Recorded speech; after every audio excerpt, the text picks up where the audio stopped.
Hello po, good morning po mga ka-agri. So, bilang partner namin sa pagsasaka, no, mga ka-partner namin sa pagsasaka, kung tawagin po si Lunggo, panguma. Habang nag-iikot ako sa aking lupa, kasi nagpapaararo ako doon sa aking tubuhan.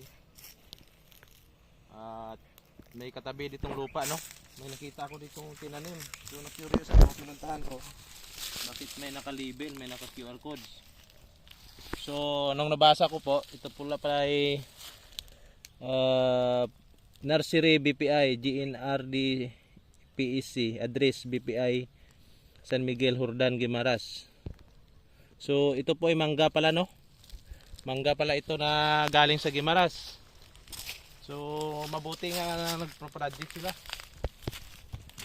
Kahit dito, alam naman natin na ang Guimaras ay sikat talaga sa production ng mangga at may pinakamatamis na mangga dito sa Pilipinas. So ito pala may mga QR codes. So happy po ako na nakita kong may mga ganitong project ng gobyerno natin. Ilang puno. So, marami pa rin tinanim nila dito sa boundary. Oh, mangga pag may mga QR codes oh. So ganyan lang po mga ka-agri. So yun pala, yung project pala ng gobyerno, hindi natin nalalaman na unti-unti palang dumadating dito. Hindi ko alam kung gobyerno to o private. So, pero ang isa lang ibig sabihin, nakikipag-partner ito sa government natin. Guimaras Mingo po.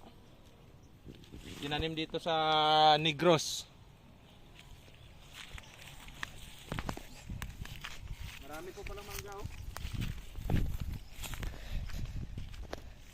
Yan po.